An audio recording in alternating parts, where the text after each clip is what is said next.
Hey guys, welcome to Navyasri vlogs. మేమైతే tank bund వచ్చామన్నమాట weekend అని చెప్పి. అండ్ మోర్ ఓవర్ ఇంకా నా బెస్ట్ ఫ్రెండ్ అయితే వచ్చేసిందనమాట నన్ను కలవడానికి. ఆఫ్టర్ సో మెనీ మంత్స్ తర్వాత తను నన్ను కలవడానికి వచ్చింది. తనను ఒక్కసారిగా చూడగానే మొత్తం అన్ని మెమొరీస్ రీకలెక్ట్ అయిపోయినాయి. నన్ను ఎలా చూసుకుంది, నాతో ఎలా ఉంది, నాకు ఎంత సపోర్ట్ చేసింది అని చెప్పి.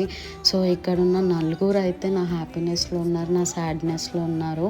ఎప్పుడైతే నేను హ్యాపీగా ఉన్నాను అని తెలిస్తే ఆ హ్యాపీనెస్ వాళ్ళది అన్నట్టుగా వాళ్ళంతా హ్యాపీగా ఫీల్ అయ్యేవాళ్ళు. నాకు ఈ బాధ అంటే టైం లేదు, ఏం లేదు. దీపు ఏ టైం అంటే ఆ టైంలో వచ్చేసేది. సోని అలాగే వచ్చేసేది.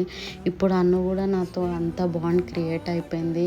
సో నా లైఫ్లో నేను గాడ్కి చాలా థ్యాంక్స్ చెప్పుకుంటాను వీళ్ళని నాకు ఇచ్చినందుకు. సో నేనైతే ఎప్పటికీ వీళ్ళనైతే మర్చిపోలేను.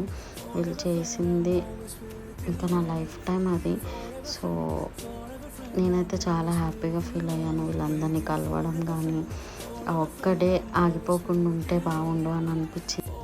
ఇంకా నేను వీళ్ళ గురించి అయితే ఏం చెప్పలేను. ఎంత చెప్పినా చాలా చాలా తక్కువ. అండ్ నేను ఎమోషనల్ అయిపోతా. సో నేను ఇంకైతే ఏం చెప్పలేను. Please do subscribes to my channel Navyasri vlogs.